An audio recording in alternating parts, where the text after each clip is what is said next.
Tunghayan ang mga kwentong puno ng inspirasyon sa Daisy 7. Kasama ang Head and Shoulders, New Ariel with Octilic at Cream Silk Girl.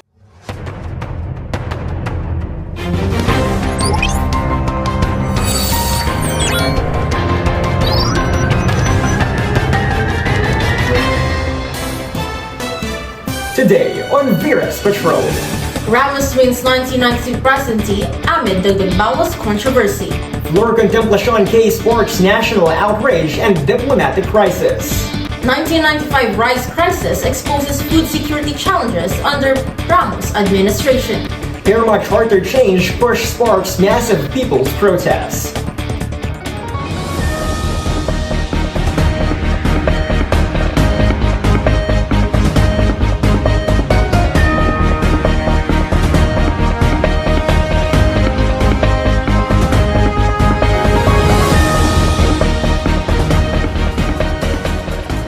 Good day, Philippines! Maayong hapon, West Visayas State University. It is a cloudy day here on the campus, April 23, 2026. I am your news anchor, Gerald Thomas. And I am Nicole Panganiban, delivering stories that shape your perspective. Together, we build voices that spark action. This is Vira's Patrol, your daily dose of bright insight. At ngayong araw, ating balikan ng ilan sa major issues sa administrasyon ni President Fidel Valdez Ramos, ang ika-12 Pangulo ng Republika ng Pilipinas. Sa kabila ng kanyang reputasyon bilang isang reformist leader at economic modernizer, hindi rin naging madali ang kanyang panunungkulan.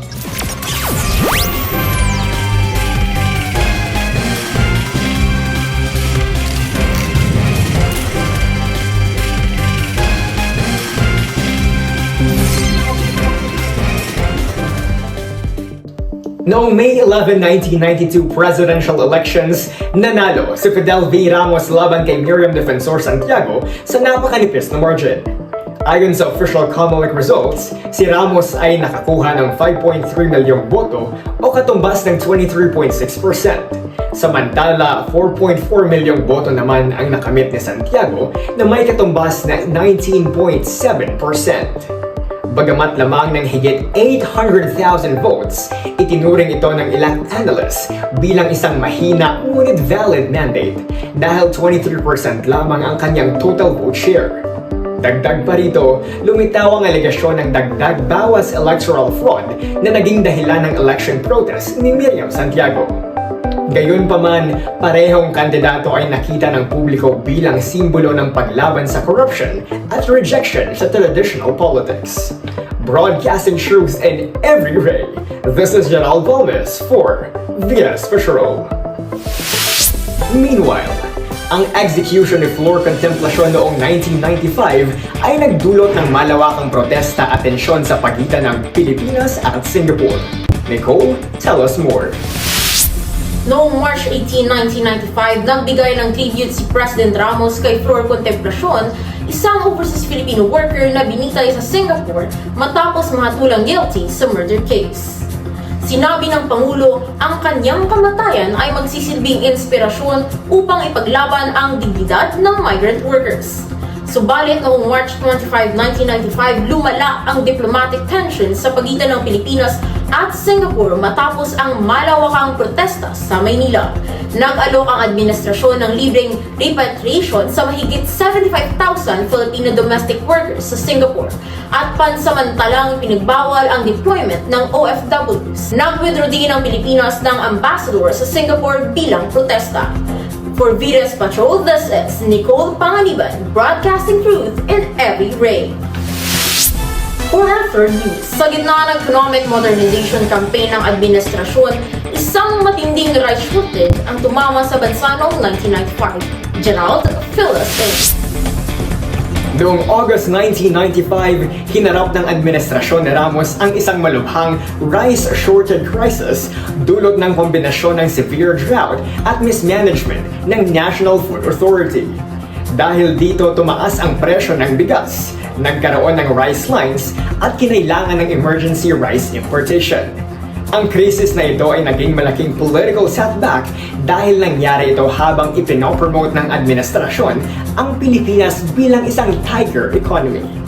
Viras Patrol, this is General Gomez, nakaantabay sa balita. And to wrap this up, noong September 21, 1997, sinubukan ng grupong pirma na amyendahan ang 1987 Constitution upang payagan ang second term ng Pangulo. Nicole, stream us to the spotlight. Noong September 21, 1997, sinubukan ng grupong pirma na amyendahan ang 1987 Constitution upang payagan ang second term para sa Pangulo. Ang hakbang na ito ay sinlubong ng matinding pagtutol mula sa civil society groups, Catholic Church at dating Pangulong Cory Aquino. Mahigit 600,000 katao ang dumalo sa protesta sa Luneta. Kalaunan ay inanunsyo ni President Ramos na hindi siya tatakbong muli upang mapanatili ang stability ng demokrasya. This is Nicole Panganiban on duty for Viras Patrol.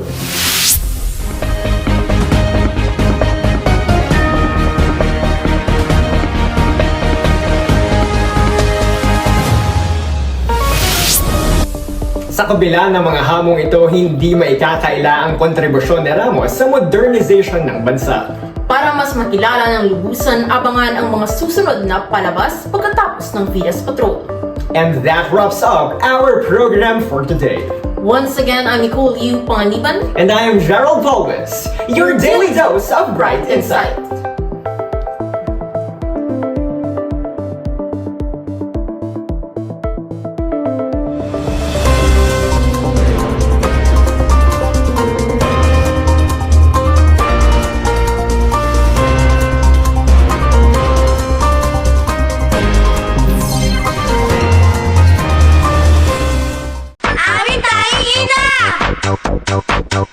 Mahal namin siya! Mula ng mga byuda sa tatlo kong papa, pati maging ama, ay pinapilan ko na sa anak kong Sandusena. Diyos ko po nakakaloka, ang tanging ina. Tanging ina! Inang ina! Kiking ina! Magandang araw, Pilipinas! Welcome sa Tanging Ina! I'm your mother, Nicole, and today we are joined by a mommy by heart. Please welcome Gerald! Good morning, Nicole, at sa lahat ng nanonood sa Tanging Ina. I am Gerald, your guest host for today. At ngayong araw, hindi lamang ako ang guest sapagkat meron tayong isang espesyal na panauhin. Exactly! Siya ay makilala natin hindi lamang bilang isang presidente at leader, kundi bilang tao. Ladies and gentlemen, let's welcome the 12th President of the Philippines, President Fidel Valdez Ramos!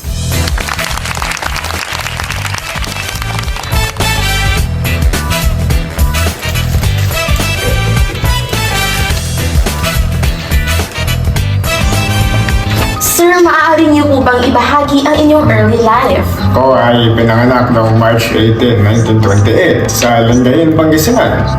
Ang aking ama ay si Narciso Ramos, isang diplomat at sekretary of Foreign Affairs. At ang aking ina naman ay si Angela Valdez, isang educator. Lumaki ako sa isang pamilya na nakatuon sa public service, kaya bata pa lang ay na-expose na ako sa governance at nation building. Okay po, kayo po ang nag-iisang Philippine President na graduate ng West Point. Tama po ba? Yes, nag-aral ako sa United States Military Academy at West Point, class of 1915. Doon ko natutunan ng disiplina, leadership, at ang aking paboritong principle, completed staff work. Kung saan hindi sapat ang problema lang ang dalhin sa leader, kailangan may solusyon din.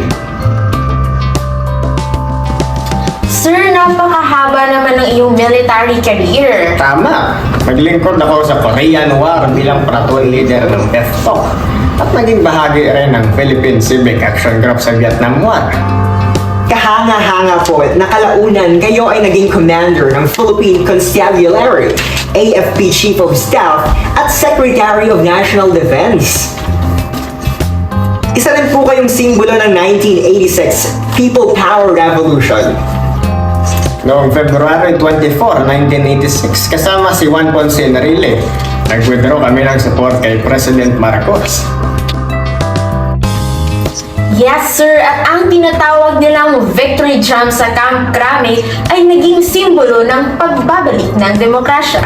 Sir, isa po sa inyong pinakamalaking programa ang Philippines 2000 Initiative. Yes!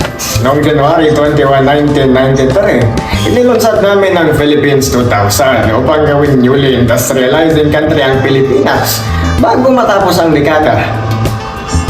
Okay po. Isa rin po sa pinaka-importanting achievement ninyo ang pagresolba ng power crisis ng Pilipinas. Sa pamamagitan ng electric power crisis of 1993, pinabilis namin ang pagtayo ng power plants gamit ang Build, Operate, Transfer System. Naging dahilan ito upang mawala ang malawakang brownout sa buong Pilipinas. Sir, paano naman po ang Magna Carta for OFWs? Oo! Noong June 7, 1995, pinirmahan ko ang Republic Act 8042 upang maprotektahan ang ating migrant workers matapos ang Flor Contemplación issue.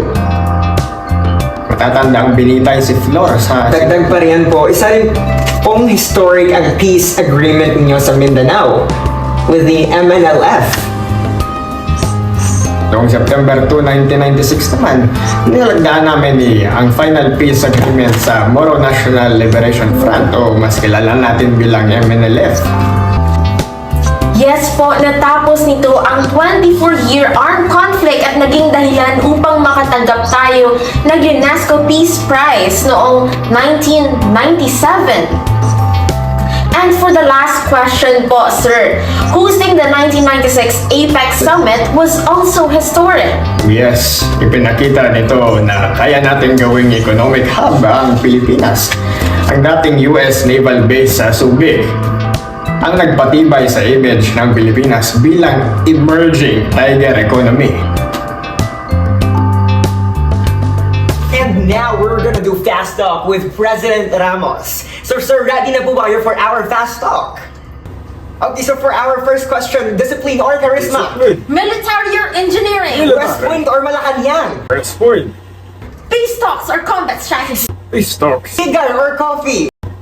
Siyempre, sigar. No knowledge or chocolates? Carnal knowledge. Maraming salamat po, President Ramos. At dyan nagtatapos ang...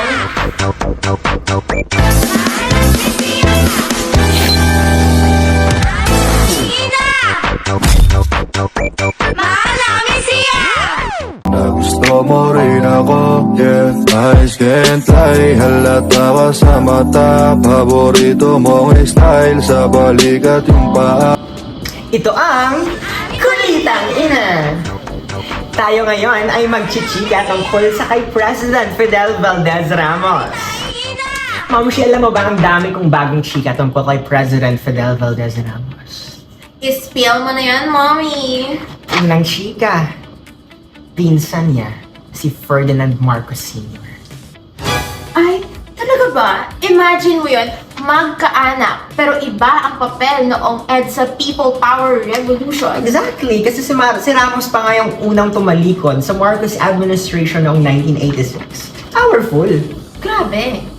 And Mom Shi, ito pa.